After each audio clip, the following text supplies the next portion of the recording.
Okay, hello everybody. Great to have you all on today. And it's February 28th, 2019. And today we're going to be talking, this is session, the third session out of our six-part series. We're talking about reincarnation today. So, very interesting topic, especially from a personal standpoint. From my standpoint, it's kind of exciting for me because I get to tell you about how things have unfolded for me. Not that they would necessarily be the same in the way they unfold for you, but just to use me as a, I don't know, as the subject matter in the life experiment that I'm on, that we're all on, right? But anyway, great to have everybody on. We're recording also, so that any of you who have to leave early or whatever, or come in and out, no problem. You'll be able to watch the recording, of course. And feel free to, just a reminder, feel free to shoot me messages on the chat room, or you can text me. I also have my iPhone text up on the screen also, so I can see either of those. Do not send me an email. I don't have my emails up. There's only so much room I have on my screen to see the stuff. Okay. And I have a couple of questions here from some other folks who have already sent me some questions via email before the session today.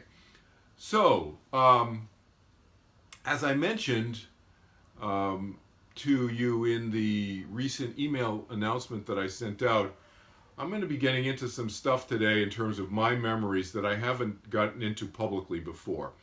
So those of you who may be on these calls and in the sessions on a repeat fashion, you've already done it once or twice or something like that. I'm going to get into some new stuff today that I haven't talked about before. Okay. Let's just get right into it. So in my book here, those of you who have read my book, there's a section in here that is called Recognition Memories. It's chapter 10. Chapter 10, Recognition Memories. And in chapter 10, I came up with this phrase, recognition memories. I don't know if there's other people, there may be other people who use the phrase, but it seemed to make a lot of sense to me. And this is a way that I think we all start to have precursor. So beginning stage experiences of past life memories. Now, you may not actually ever have a full-blown past life memory like I have. Some of us have them, some of us don't. Don't worry about that. The purpose of me talking about this, what's the whole overall purpose of this? Let's go 100,000 foot for a second. It's all about removing the fear of death, overcoming the fear of death, right? And it's about talking about the reality of living life here on earth and the reality of what happens throughout our life as a soul, as a mind, as a consciousness, as an individual consciousness that each of us is. And so that's the whole purpose of these sessions. So whether you have a reincarnation / past life memory or not does not matter. I'm giving you a framework here to fit in this whole notion of helping us overcome the fear of death, and how can we enjoy our lives more fully in the present. That's the underlying, the overriding, quite frankly, goal, objective of everything that I do in my work, and including and especially these sessions, okay? So don't worry if you haven't, the bottom line is, don't worry if you haven't had any past life memories, you don't have any, reincarnation experiences that you can recall. That does not matter, all right? We're talking, I'm giving you a structural discussion today with some specific examples of myself and maybe some others who I have examples from in terms of past life memories. So let's talk structurally. Structurally, what I've noticed that many people have on the planet and many of these people have never had a past life memory, not yet anyway, is they have what I call recognition memories. And so what's a recognition memory? A recognition memory is an experience that we may have in life where we go someplace, or we're talking to somebody. I'll give you some specific examples. Let's just talk about the location example first. Many of you, I'm sure, have had this experience. You go someplace and you go, wow, I feel like I've been here before. And you've never been there before. This happened to a friend of mine who went to Europe for the very first time. She was in her early 20s at the time.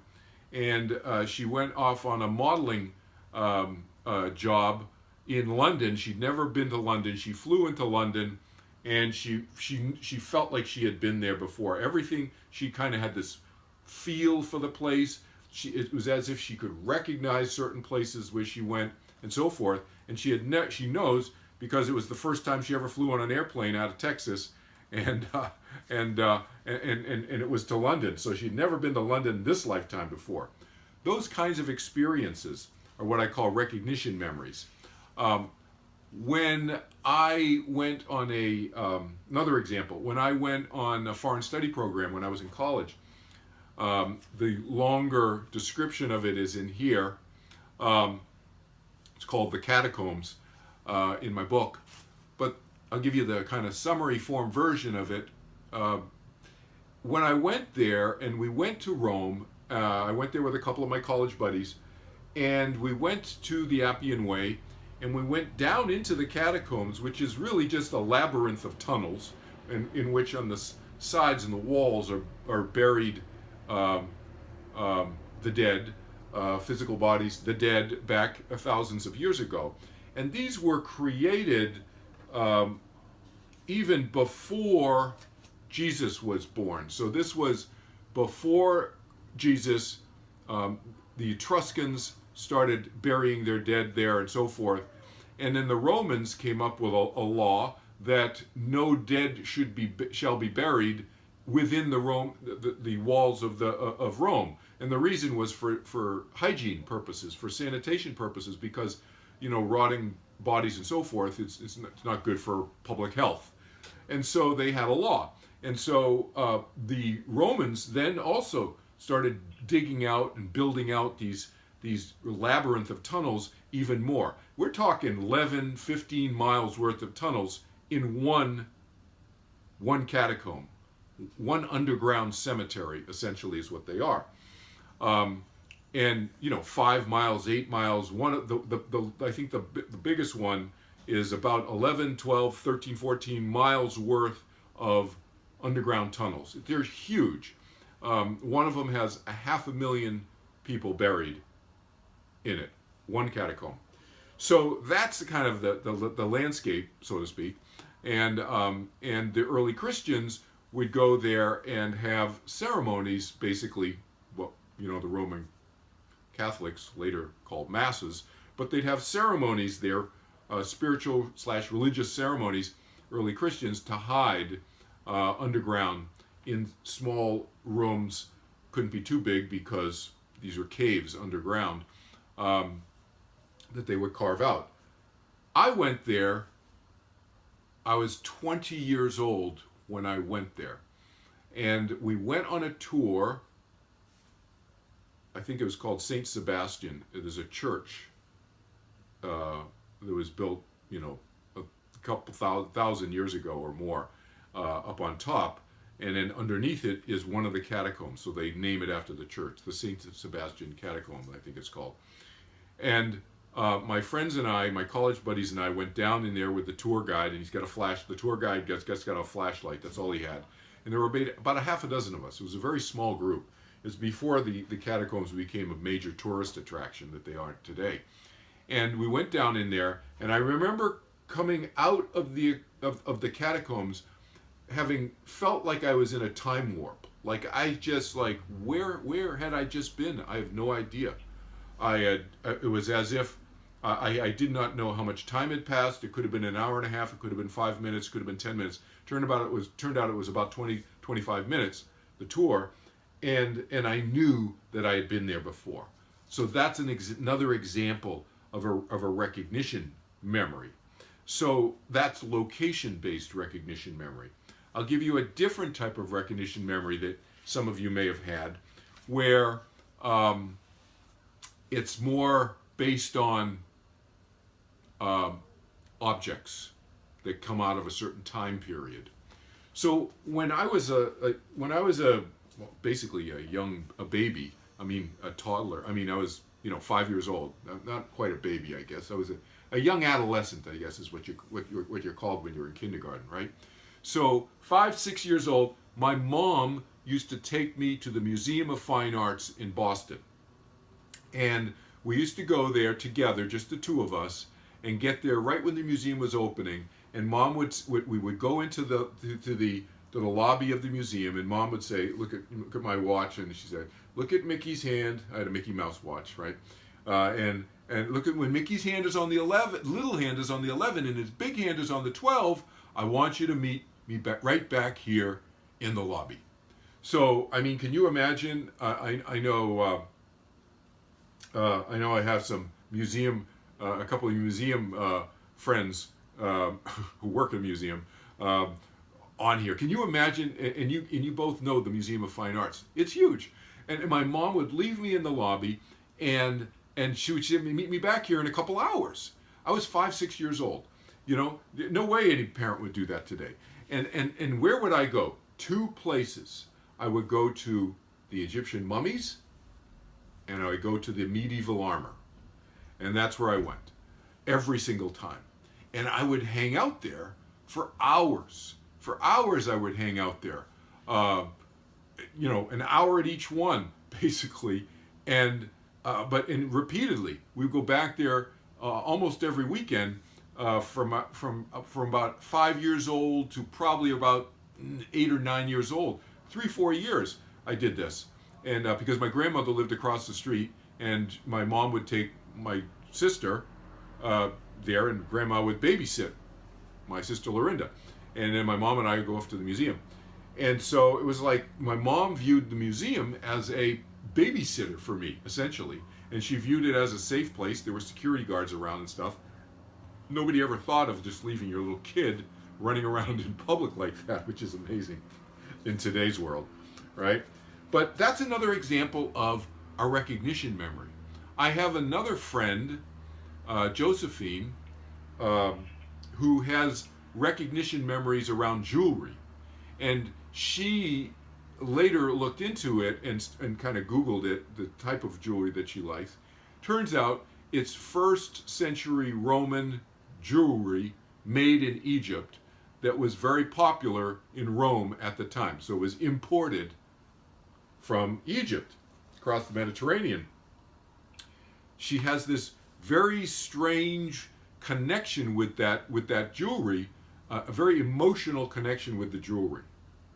So those are a couple of few examples of this idea of recognition memories. Sometimes people refer to it as deja vu. It's almost like an advanced stage of deja vu, where we have emotions that go along with it. You have almost a visual memory, but not quite. It's not quite there yet, right? But there's a strong recognition. There's an attraction there. There's something. Some people have it with music. Certain genres of music that they may... I have a very, very, very close friend. She has a connection with 1960s music and even some 1950s music. And she wasn't born then. She was born in the 70s. And so, where does that come from? Who knows? Could it be from past life memory? This inexplicable connection that's another form of recognition memory. So again, back to the structure idea. So recognition memories, I want to talk about something else. I think, Nancy, you might have to mute your phone. I think or I can mute you if you don't know how to do it. I can mute you, and then you can. I'll unmute you when we get to the questions part. Okay, I have you on mute. Another point I want to raise about this structure. So again, from an educational standpoint, I want to give you an idea of how these things can manifest, how these memories, these past life memories, can manifest, especially for those of you who have not yet had any manifestations of past life memories. And again, these are just examples of the possibilities of how they may come up. They could come up in the form of dreams. So, those of you who have not yet heard the interview that I did, I don't know if it's like 10 days or 2 weeks ago now, recently, I talk about my memory being with Jesus and 2,000 years ago, and how that first unfolded in terms of a dream for me, later manifested in terms of a physical memory, which I'll just tell you briefly, where I remember being crucified upside down. And so I'll let you go back, and that's what I had sent you an email about previously, that I don't want to get into all the details of that again and reiterate what I've already said on that interview. So go on that interview here, because I go through it step by step, how that one unfolded, because I want to spend time today talking about some of my other memories that have unfolded, and explain to you how they have unfolded, especially the ones that many of you have not heard me talk about yet before today. So again, they could unfold structurally in terms of dreams. My daughter Sam has a memory that came to her just literally in her waking state. So she wasn't in a meditative state, she wasn't dreaming, she wasn't even lying down relaxing or whatever. It just kind of came to her, and it's a memory that she has had her whole life, this lifetime. And she's had it and it's such a vivid memory and such a normal, natural memory to her that she thought it's from this lifetime. That's the curious thing about it. She so much thought that it was from this lifetime that she never told her mother and me about this experience that she had. She just thought it was us. It was one of us in this memory that she had. And so she just told us, I don't know, about 4 years ago, recently. She's 24 years old now. And she's had this memory. She remembers at least having it since she was around 3 years old. She might have been 4 years old when she had started having the recollection. And it's a recollection of walking next to a cart, a wooden cart, in a dust storm. And she's a little adolescent, like 3, 4, 5 years old. And she's walking along in this dust storm holding a doll. And the wind is blowing her hair, and she can feel the dust, like the grittiness of the dust blowing in her face. And she's holding an adult's hand over here, but she can't see the adult. But she's always assumed that it's either me or mom or Uncle George. So and we told her clearly it's none of us, because we would never walk with her in a dust storm, and we've never been in a dust storm, never mind with her or with anybody else. And so clearly a memory that's something that's not from this lifetime for her. And so how did that surface? As I said, just in her waking state. It can happen at any time. So again, I'm giving you some structural data points here about how these things can pop up in any form, at any time. I've had them in the shower, literally. I don't know why. I think it's because probably, you're in the shower, or you're taking a bath, and you're just kind of relaxing. In that kind of relaxed state, you tend to be a little bit more open. Your whole energy system and your mind, your emotions, a little bit more open, So those are very common times that at least I have had these kind of memories pop up. So here's my advice to you. If you if and when you start to have these little pieces of memories that might come up, and you're not even sure if they're memories, it's just like an experience you may have. It may come in the form of a dream, an unusual dream, and you're not even sure, is it a past life memory or not? Doesn't matter. Don't worry about trying to figure things out, okay? Especially not initially. My recommendation is get a journal and start writing down your dreams or your experience, like my daughter, or your shower experience, or your experience in the bathtub, or whatever it is. Write it down, and write down as much detail as you can remember. Date it. I recommend that you date it, and you'll see why when I start telling you about how my past life memories have unfolded. I wish I had dated it, so I'm giving you some advice that I wish somebody had given me, quite frankly, when I was, in my early 20s, when this started, happening in my mid 20s and so forth. So write the experiences down, and then what you can do is do what I call, the phrase I call it is following the breadcrumbs. Like Hansel and Gretel? Is that what it is? The Hansel and Gretel story? Is that where they did follow the breadcrumbs? Anyway, it's like following the breadcrumbs, like in the fairy tale. You start to create a body of data points. And so, like my friend Josephine, I had a phone call with her. She lives in Washington, D.C., and I had a phone call with her, and she was telling me she really wanted to start uncovering some of her past life memories. And so what she did was, before she went to sleep, she took a nap. And before she lay down to take a nap, she thought, I want to open up myself to some past life memories. She just said that to herself, mentally, thought that to herself. She took a nap. In the nap, she had a vivid dream, one of those, what they call lucid dreams, really, really vivid dream. And the dream, it surfaced some of a vivid experience that she doesn't, again, back to my point earlier that I just said, she wasn't sure if it was a past life memory or what, but it was a vivid dream. She saw this guy in the dream, and he had really golden hair. He had robes on, and he had a necklace, kind of a chain necklace around with a plaque written in another language, which in the dream she could read, but she didn't. She doesn't know that language. She thinks now in retrospect it may have been Latin or something like that. So fast forward, she wakes up out of the dream, and then she goes and Googles. Just a few words. She Googled gold, beard, and like statue or something. I can't remember the exact 3 words, but she went and Googled it. This is what I mean by what I'm saying, follow the breadcrumbs. So she Googled whatever pieces of that experience that she had. She literally, the beauty of the internet, and as you guys know, Google, you just plug stuff in and it pulls stuff up. And so it pulled up an image of the guy who was in her dream. How crazy is that, right? And then she plugged in Roman, and it was this guy, and she looked at who it was, and this was an ancient Roman leader of Rome.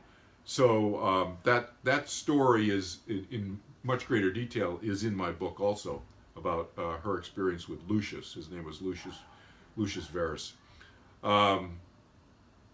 So again, that's what I suggest you do. Start to follow the breadcrumbs. See where they lead you. Start Googling things. Or another friend of mine, Greg, he had some experience, and then he would go to the library and pull a book off the shelf, go look up certain things about certain time periods, and then see what was going on during that Revolutionary War time period.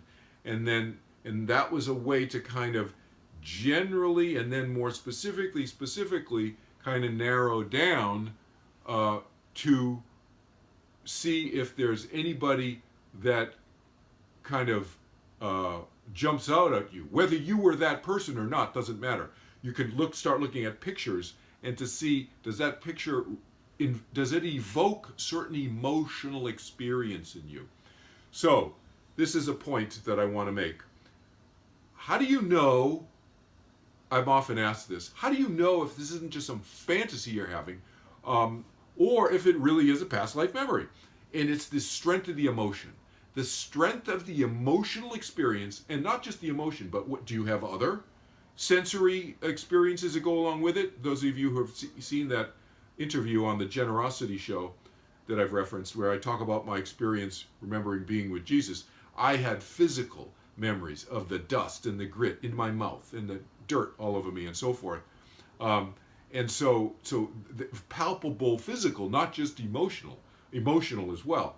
But very often the emotion is what's gonna, it's what's gonna survive the millennia, is the emotional experience that we carry with us for thousands and thousands and thousands and thousands and thousands of years, and that are in our psyche, in our consciousness, still today. So that's how you kind of distinguish. Oh, is it fantasy, or is it more likely to be a past life memory? If it's really intense, powerful emotion, more likely. Also, another component, kind of a flag that indicates that it's more likely to be a past life memory, is this idea of knowingness. Just this idea that, how do I know that I'm holding a bunch of papers in my hand? Well, I just know I am. It's like, I don't even have to look and see. I could have my eyes closed. How do I know I'm holding paper in my hand? Well, I know what it feels like, and I just know, So it's not like, oh, I have to create a whole evidentiary pathway to validate the fact that I am holding paper in my hand. No, I just know that it's just a knowingness. How do I know that I'm talking with you right now? How do I know that I'm not asleep? I just know. I know I'm awake right now. That level of knowingness is also a big indicator, a strong mark that it's highly probable that your experience is a past life memory. Okay? Again, back to some tips that I want to share with you before I get into some of my examples of some of my memories, is the idea, and you'll see when I get into the memories and so forth, is that it's like one lifetime. The image, the analogy I came up with is this. It's like one lifetime. Imagine one lifetime is like 100 million piece jigsaw puzzle. Imagine these teeny little jigsaw puzzle pieces, like little pieces like this big, and you get 100 million of them. Those of you who've ever done jigsaw puzzles, 500-piece jigsaw puzzle is a lot. 1,000, they sell 1,000. I don't know if they sell them more than that. They probably do. But 1,000-piece jigsaw puzzle, that's like a crazy number of jigsaw puzzle pieces. Now, when you're doing a jigsaw puzzle, putting it together, it's hard enough, right? Because even when you have the box cover where it shows you, okay, this is what the jigsaw puzzle is supposed to look like when you're done, still it's hard because all these jigsaw puzzle pieces are all like irregularly shaped and and this one kind of looks like that one, but it's not exactly like that one, so it doesn't really fit properly. Jigsaw puzzles, okay? That's the analogy. Think of that as one lifetime is a collection of 100 million of those. All right. Then you start having these recollections, and you start to have these precursor recognition memories, and then you start to have maybe a visual experience or some emotional experience, some memory in some form, because it can come in any of those forms as we discussed, of some past life memory. But you only get like 4 or 5 little pieces analogously in the jigsaw puzzle that piece together of that memory. You don't get the whole lifetime all at once. And not only that, but you're not going to remember everything in your lifetime anyway. Do I remember? Ask yourself, do you remember everything in your lifetime, this lifetime right now, that's ever happened to you? Do you remember everything you ever ate in your entire life since you were born this lifetime? Do you remember every place you've ever been to, every restaurant, every location? Do you remember every conversation you ever had with every human being that you have ever come in contact with in this lifetime? No, of course we don't. We have selective memory. Everybody does. So it's no different, is my point, when you start recollecting past life memories. So, let me give you a couple of examples. So, I've told you already about my experience um, remembering that I was Peter, um, the Apostle Peter, um, with Jesus, and that how that experience came to me initially in a dream, and then remembering physically that I was crucified upside down, and then it flooded when my memories flooded more fully from that lifetime afterwards. When I spoke with my friend George, who was my brother Andrew at the time, who was another apostle, one of the apostles. And I mean, we didn't call ourselves apostles. I mean, we were just teachers. We were teachers teaching with Jesus. Jesus thought of himself as a teacher. And that's the way Jesus wishes people would think of him, as a great teacher, because he was. So again, you can hear more about that in that generosity show. But that memory is one memory that I've had. I had another memory shortly after that, and so what would happen, again, back to this non-linear point that I was raising earlier, where they can come in different orders. So I had this Peter memory, and then I started having this memory from 1,000 years later. And then it would go back, and again, as I said, I wish I had kept a journal, because it was all over the place. It was mishmashed. You know, I'd have a little bit more of this memory of that lifetime and this lifetime, and then I started having memories of other lifetimes. And at any given time, initially, this was back in my mid-20s. So this was, 40 years ago, in my mid-20s, I was juggling probably, I don't know, 4 to 6 different lifetimes at the same time, coming to me in different ways. So back to this jigsaw puzzle analogy, I'm piecing together different pieces of this jigsaw puzzle, except it's not one jigsaw puzzle then. It was like 4 to 6 different jigsaw puzzles piecing together. Okay, so here's how that experience 1,000 years later that happened, now I know when it's from. It happened in around 1100 AD. Because what happened was, I had finished meditating. I was lying down resting, as you guys know. I'm a big proponent of resting after you meditate, so you don't just jump up afterwards. I was lying down resting, and all of a sudden, it was as if the camera turned on in my head. It was like a camera turned on, and I was watching a movie, except I was watching the movie that I was in. I couldn't see myself in the movie, but you know how you have those experiences in your dreams where you're kind of looking through your own eyes? That's what was going on. So I'm looking through my camera, so to speak, my eyes in this experience. I'm just lying there. I'm not meditating. Excuse me. I'm not meditating. I'm not sleeping. I'm not dreaming. I'm just lying there. But in that kind of in-between state. And then what happened is, I walk into a room, big stone room, stone walls, stone floor, stone ceiling, big stone blocks, 2 foot by 3 foot each, blocks of stone. Nobody in the room but me. I'm alone in the room. Furniture's all pushed to the walls, except one piece of furniture in the middle of the room. And one piece of furniture in the middle of the room, it's a full-length mirror. I walk up to the mirror. I see myself in the mirror. Rare experience for me anyway. I don't know about you, but rare experience when I actually see myself in one of these kind of what they call STEs, spiritually transforming experiences, where you actually see what you look like in that world of, in this case, 1100 AD. I didn't know it was 1100 AD at the time, but now I do, because you'll hear what I'm going to tell you. Is I walk in and I see myself. I'm 6'5", and for some reason, I knew how big I was. 230 pounds, 6'5", red hair, reddish beard, long red hair, full-length chainmail, white tunic over me with a cross. And I was a crusader.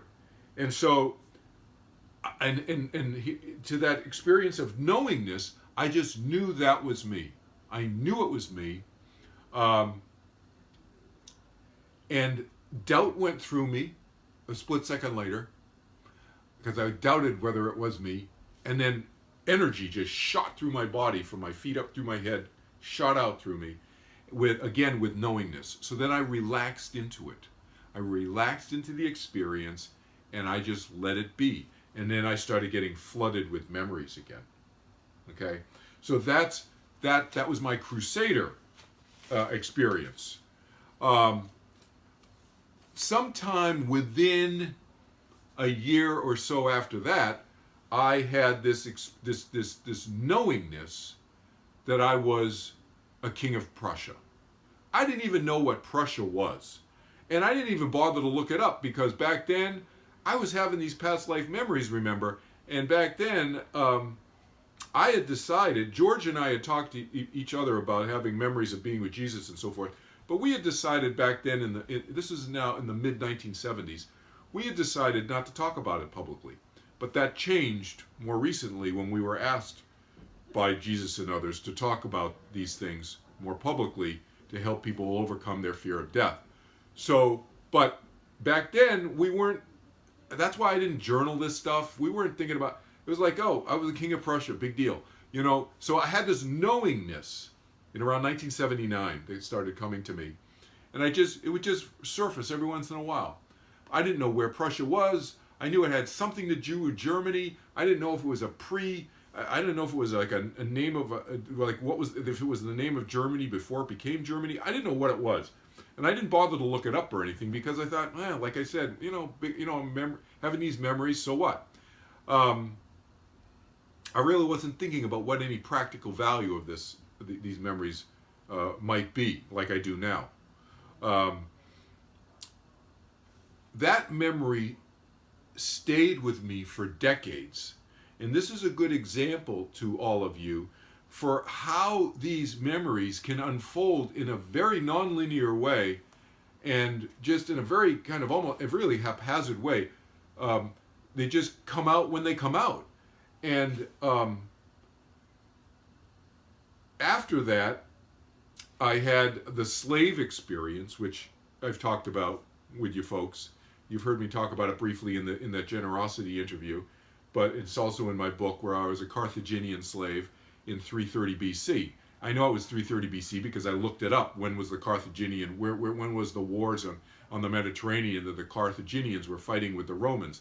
Because I knew that there was a fight with Rome going on. That's all I knew from that memory. So I looked it up. It was around 330 BC. So about 2,300 years ago. That memory started creeping in the early 80s, 1980s. And then I started having memories of being Buddhist monk and so forth in the 80s. Many Buddhist monk experiences. And then I've always had this affinity with Rome and ancient Rome. And then I was watching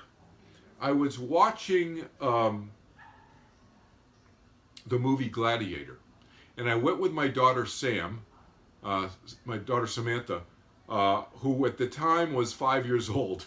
And people were like, you're taking a 5-year-old in kindergarten to see the movie Gladiator with all the blood and everything? And the funny thing about it, the interesting, if you ask Sam, she does not remember that movie for all the blood. What she remembers, because she said, Daddy, I'll go with you to the movie, because her mom didn't want to go at the time. So it's like, okay, I'll go with Sam. And Sam remembers the emotion and the familiarity of being in Rome. That's what she remembered as a 5-year-old watching the movie Gladiator. So think about it. I mean, is that what most people are going to remember? I think most people are remembering Gladiator, the fighting and the blood and all that. It's not what she remembers. What stuck out, I mean, she remembers it, but what stuck out in the forefront of her mind was her familiarity with Rome. And she's probably been in Rome many times, but I know that she was in Rome when I was teaching in Rome 2,000 years ago. She was my daughter when I was Peter. So we have that commonality. And we've probably been together. I know we've been together in other lifetimes as well, my daughter and I. But back to how these things can unfold. So when I'm watching the movie Gladiator, Marcus Aurelius is not in the movie very long at all. If you remember the movie, he's in it for basically, the first 20 minutes or something like that. Not very long. And he's not a main character in the movie. But I remember when I saw the movie, I saw him in the movie portrayed by famous actor whose name, who he played Dumbledore in the Harry Potter movies. His name is escaping me right now, but you know who I'm talking about. Unbelievable actor. And I knew I was him. I knew I was Marcus Aurelius, not the famous actor.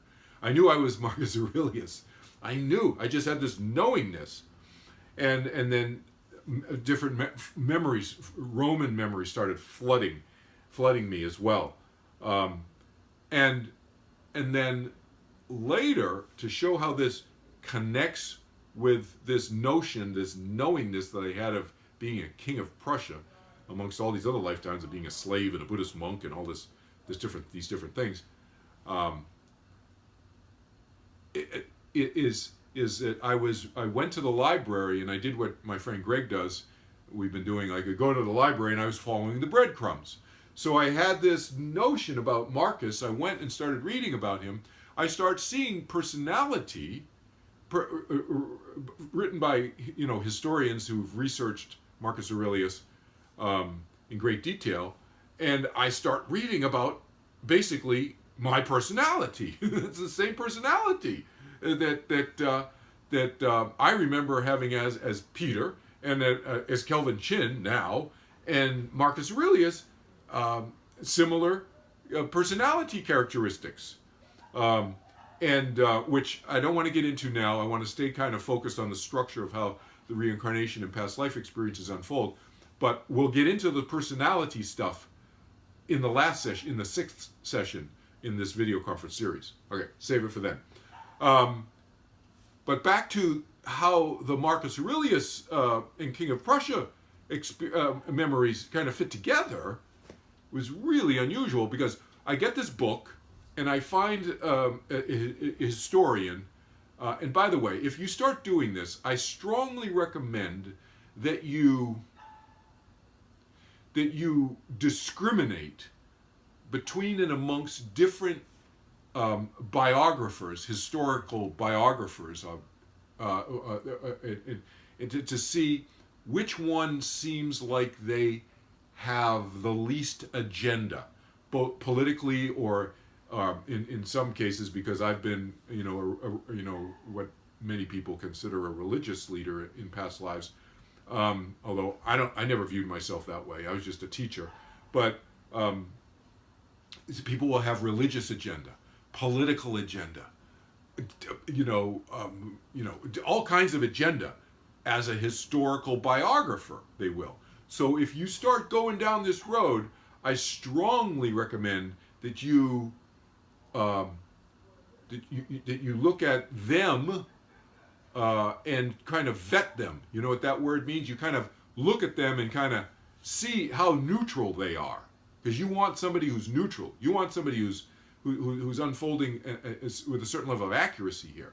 Anyway, so I found this guy, historical biographer. I read different ones who wrote about Marcus Aurelius, and this guy seemed like he really did his research really, really well. Anyway, at the end of the book, he has like a throwaway chapter about Marcus Aurelius. I mean, he goes into great detail about, the life and so forth. And all this stuff is resonating with me. At the end of the book, he's got like a throwaway chapter, and it's kind of like a collection of miscellaneous stuff. And what it is various people throughout history over the last 2,000 years who have thought highly of Marcus Aurelius. And so he kind of goes through, like a couple thousand years, he just picks up, a few famous people out of history. Like, who thought about Marcus Aurelius? Oh, this person so-and-so, and this philosopher, and blah, blah, blah. Because those of you may know, Marcus Aurelius would have much preferred to have been a philosopher than a Roman emperor, because as a Roman emperor, had all these administrative responsibilities, of course, but I also had to deal with wars and expanding the Roman Empire, because how do you deal with this huge, what later became a welfare system, and all these slaves and so forth, and the whole Roman system was basically built on slaves of enslaving and the enslavement of huge populations of countries. But anyway, it created this whole thing that I really wasn't into. I'd much rather been a philosopher and writing and thinking about Stoicism and Epicurean ideals, which are philosophies that were very, very popular in ancient Greece and so forth, and then later in Rome. So in this chapter about Marcus Aurelius, talking about people who revered Marcus Aurelius, there's a sentence in there that says, and this king of Prussia, bought a statue of Antoninus Pius, and a beautiful statue, an expensive, beautiful statue of Antoninus Pius. I'll explain to you who he is. Antoninus Pius, and displayed it prominently in his garden at his palace called Sans-Souci. So I'm a French major in this lifetime, and Sans-Souci is the name of the palace for this king of Prussia.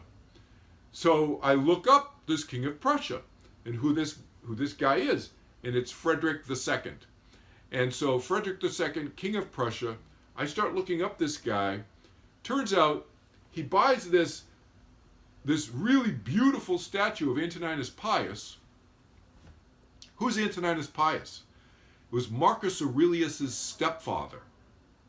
So I don't recall remembering when I was Frederick whether I remembered being Marcus or not, but there was an emotional connection there, obviously. How crazy is that, right? And Frederick goes out and searches, obviously, to find a really beautiful statue of what was previously, 1700 years earlier. Frederick II lived in Prussia in the mid-1700s. 100 years earlier, of his stepfather, who the Emperor Hadrian made Antoninus Pius his stepson, so that Antoninus Pius became the emperor after Hadrian. Hadrian didn't have any male children, and Hadrian wanted Marcus Aurelius to become emperor, but I was too young at the time. So he thought, since Antoninus Pius was so old, he was in his 40s, which was really old then in ancient Rome, he thought he would die off in a couple of years. He ended up living 23 years as an emperor. And so that's why I didn't become emperor in my 20s, like Hadrian had planned. I became emperor when I was, I think, 41 years old. So anyway, how crazy is that? And connecting the dots. Now, what do I find out about the King of Prussia, Frederick II? Frederick, also known as Frederick the Great. He's into Stoicism and Epicurean ideals. He was a scholar, a historical scholar about ancient Rome, and specifically about the same philosophical beliefs as Marcus Aurelius. So, coincidence? Who knows? But you look at then I further looked into his personality and so forth, and found all kinds of, and I created a chart. I'm going to show it to you actually in the last session, the 6th session, a personality trait chart of where, showing the overlap of all the various personalities that I've mentioned to you so far, including Kelvin Chin's this lifetime. So again, those are some lifetimes that I have not spoken about publicly until today. There are others. Maybe I'll get into in other sessions, but I think that's good enough for today. because I want to open up the questions and answer a couple of questions I got on email here, since we're an hour, almost an hour, not quite an hour into our session today.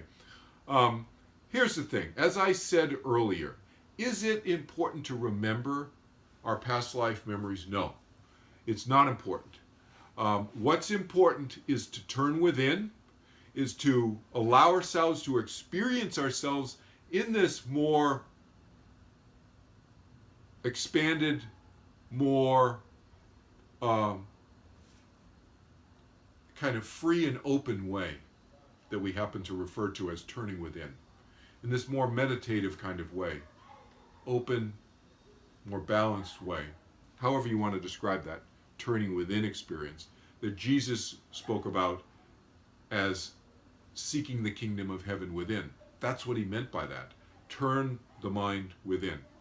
And so the key is that, because that helps us live more in the present and overcome our fears about death and dying. But if we do start to remember these past life memories, what's the value? The value is to apply these in the present. Because as you've heard me say over and over again, it's about living in the moment, living in the present. This is where we live life. Yes, can we use those memories to inform us more about what makes us tick? In other words, know more about who we are. Know oneself. You've heard that phrase, know thyself, or know oneself.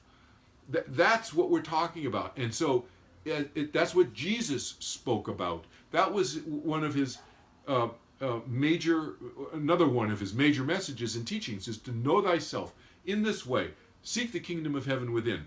My 21st century language is, I use the language turning within. Same thing.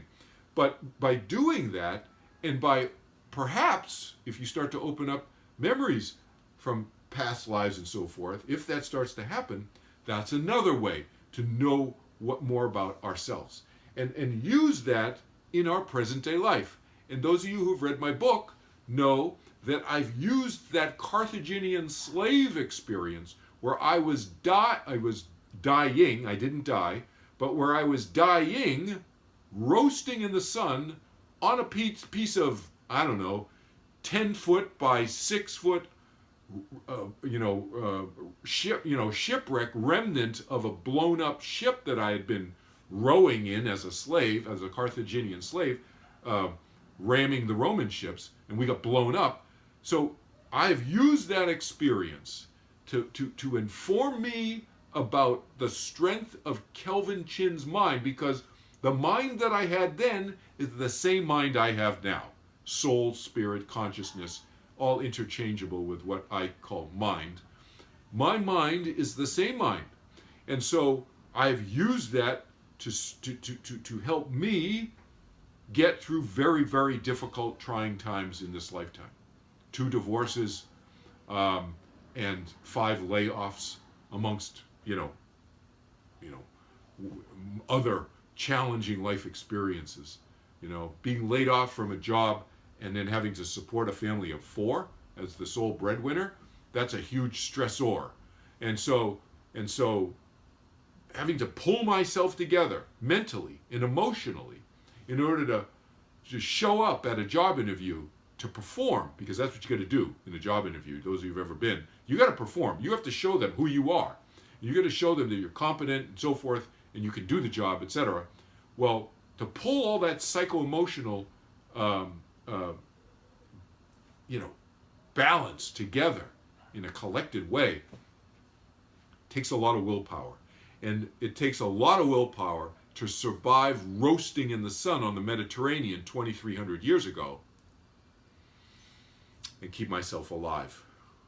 Will myself to stay alive. So I've used that knowledge of the strength of my mind, the willpower that I had 2,300 years ago in my present day. So that's what I'm talking about, using these past life memories to inform us of who we are and apply it today in our lives. Another way of saying the same thing, reduce our stress by learning more about our personality tendencies and emotional patterns. So the strength of my willpower, for example, personality tendency, you know? And also sources of fear that we may have, quite frankly. Because the source of fear may reside in some past life. And recognizing that that's from that past life, and it's not from this life, can help us start to free ourselves up from the binding influence of that emotional pattern that we may have been carrying around in us for thousands and thousands, maybe even tens of thousands of years. You know, I talked with one of my clients, and she had a memory of dying. We were guessing, based on what she remembers visually, there were no buildings and so forth. It seemed like Africa in the fields or the savannas of Africa, because she could see the large animals and so forth. She thinks it may have been 10, 15,000 years ago. But experiencing herself dying. Okay, that was that lifetime. That's not this lifetime. So we can start to release ourselves from those fears that maybe have lingered for many, many, many lifetimes. And the other thing that I'm a big proponent of is creativity, is learning from all of these lifetimes and creatively experimenting with the lifetime that we're in now. And learning through all of those different lifetimes, whether they be a physical experience, emotional, or a mental experience in those other lifetimes, and applying those physical experiences and mental, emotional experiences in this lifetime as in the present. So bringing that all into the present, it's not about residing in the past. That's not what past lives or memories about past lives should be about, in my opinion. Okay? So, questions. Open up the questions. And you can, I'm going to take, Mary Beth, I'm taking you off of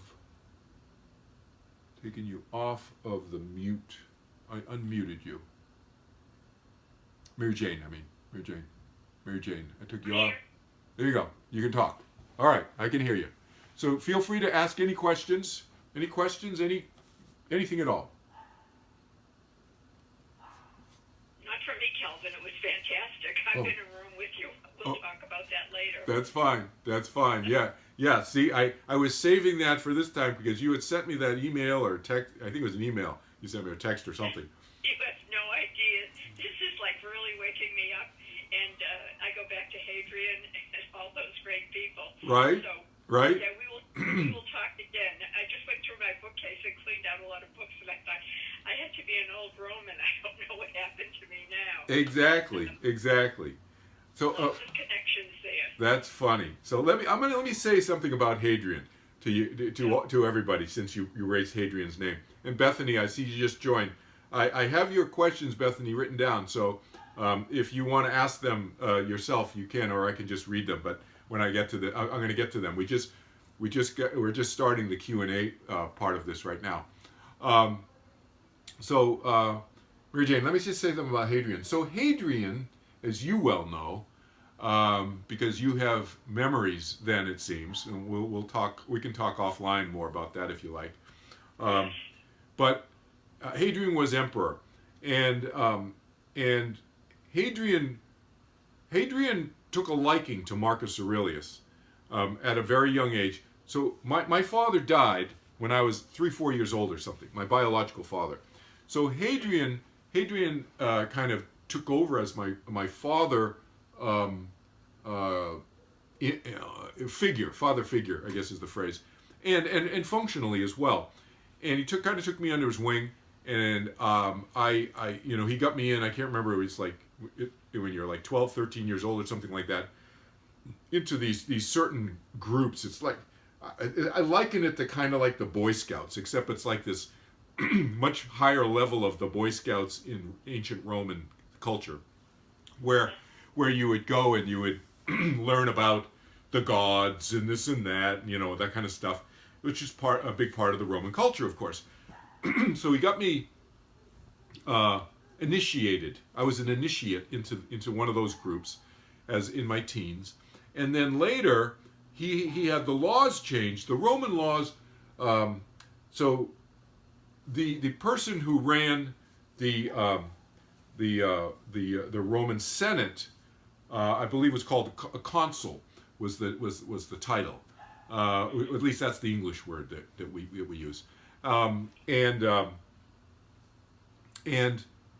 the law was 24 years old minimum age. 24-year-old minimum age.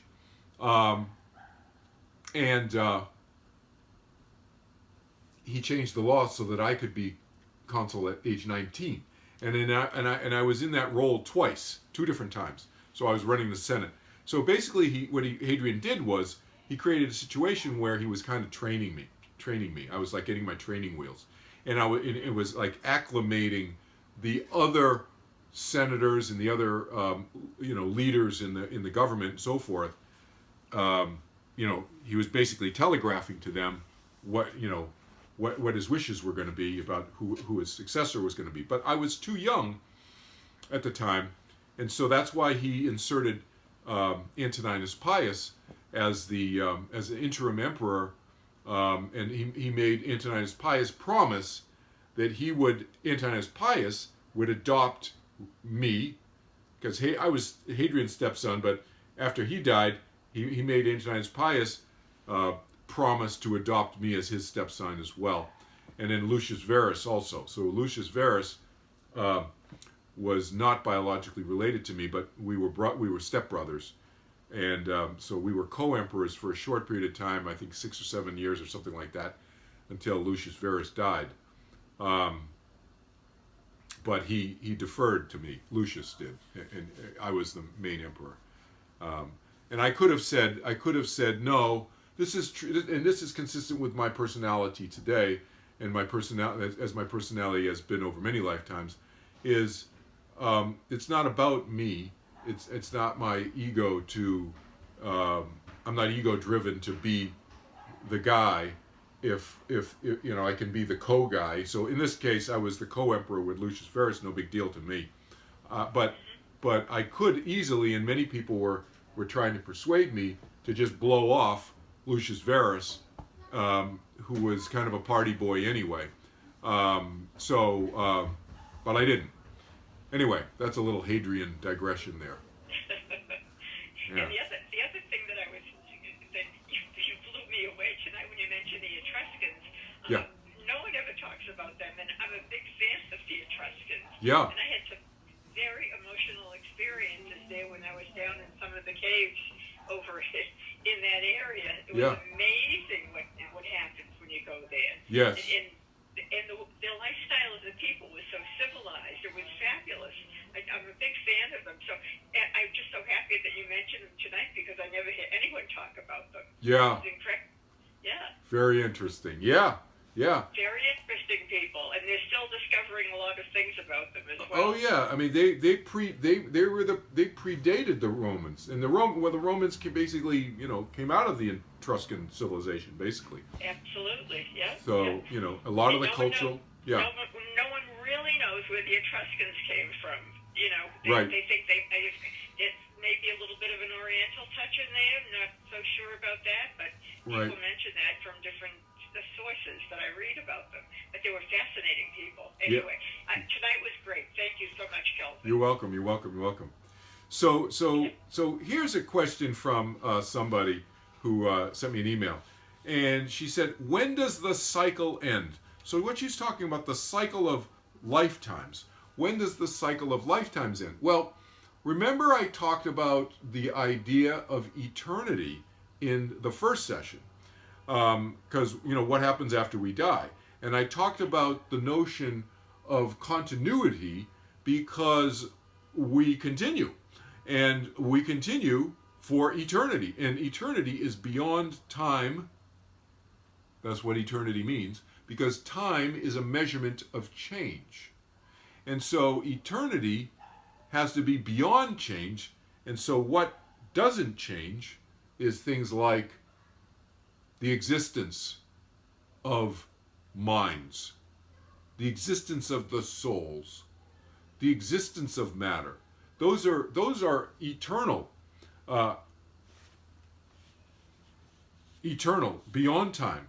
So my short answer, the short and direct answer to this question is the cycle doesn't end. That's why I encourage us to think of our lives as a creative experiment, as the eternity of our life, as a creative experiment where, I could come back, I'm going to go on the other side and just R&R, kind of rest and relaxation and chill out on the other side for a while. Or, I want to go back in physical form and kind of, experiment with certain physicality and certain physical experiences again on this side that I can't on the other side because don't really have the same physical bodies with, whatever, the density. There's something, a lot of people in spirituality on planet Earth now, they put down, they denigrate the density of our physical bodies. I'm a big proponent of the opposite. There's something really beautiful about the density of our physical bodies. Yes, it's a challenge sometimes keeping it healthy. I get that. Yes, we have to feed it. Yes, it can get sick. Yes, and it can get run down and we got to take care of it. All of that.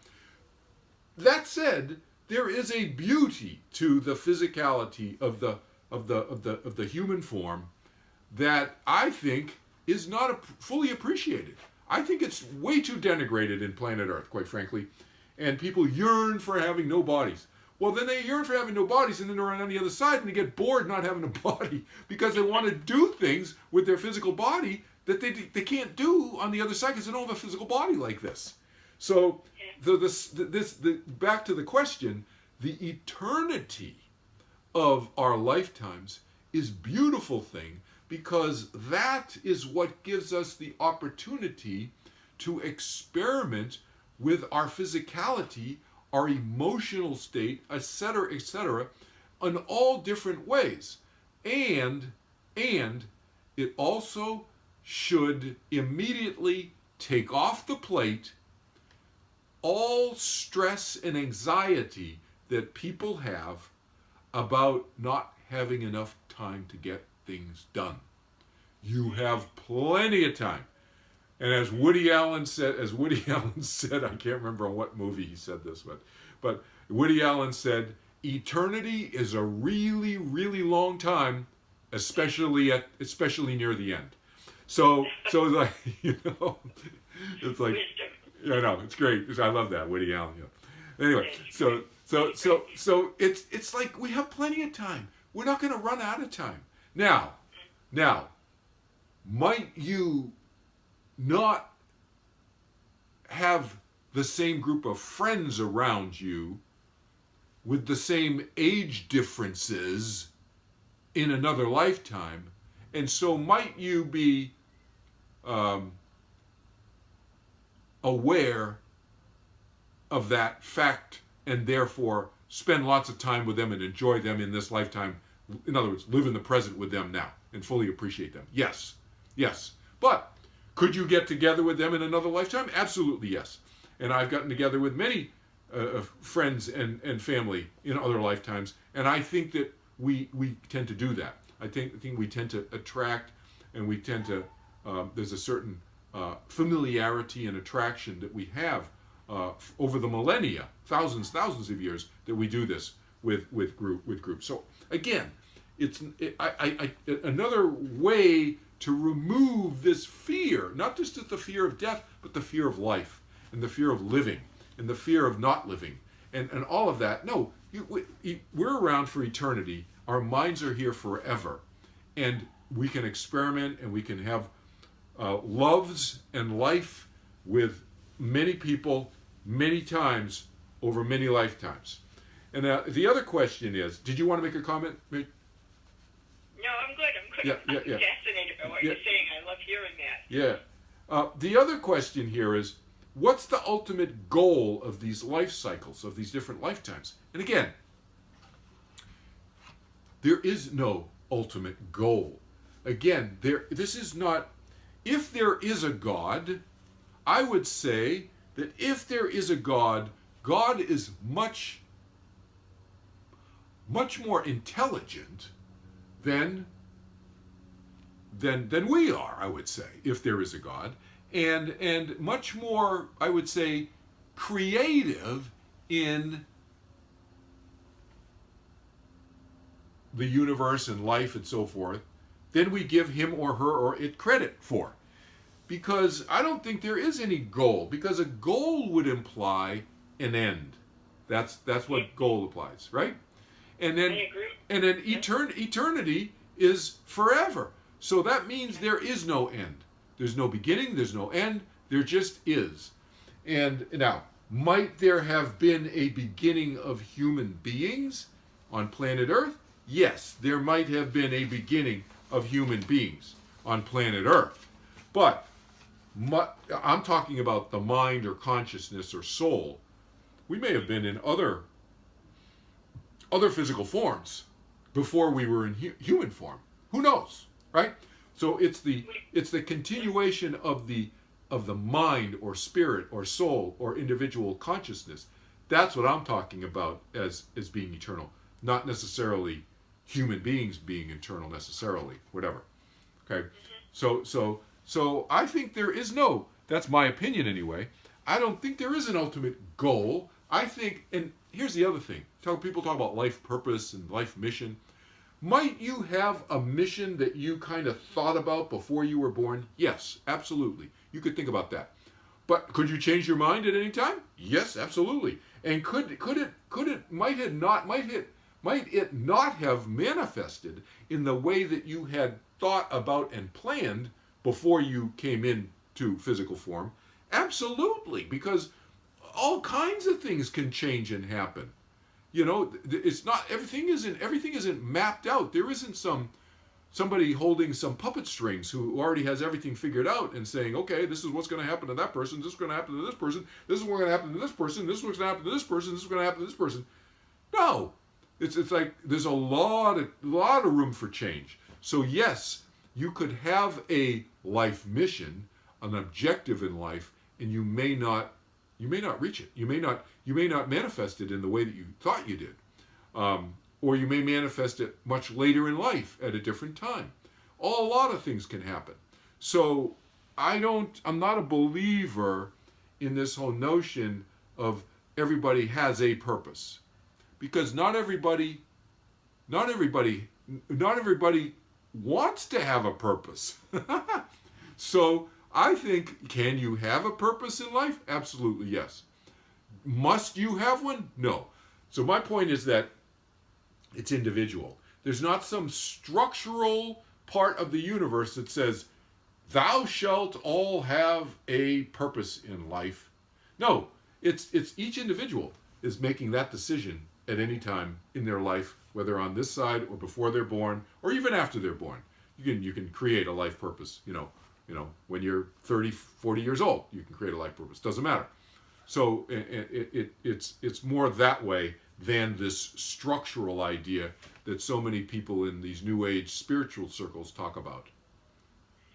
Well, I wish more people thought the way that you think, Kelvin. I think it's terrific. I love listening to you. I love learning from you, and it really does a lot for me personally. And we will meet again when you come back to Boston in May. Yes, definitely. Great. Okay, any other comments, questions before we call it a session? Becky, anything? Anybody else? Mike? All right. Okay.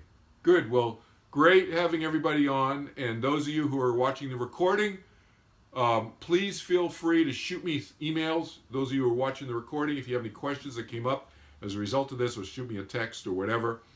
And even at the beginning of the next session, if you want to bring it up live, the questions from any of the previous sessions, including this one, feel free. The next session, session 4, is happening in 2 weeks from tonight, same time, everything, and we're going to talk about hell. We're going to talk about the idea of punishment. Is there a structural punishment, and why do people think there is? And we're going to talk about also not only if there is, but why do people think there is? And we're going to talk about the history of hell. We're going to look back historically over the millennia about where did this notion of hell and punishment after you physically die. Where did this come from? Okay? So that would be that's the next session, 2 weeks from tonight. So we'll see you then.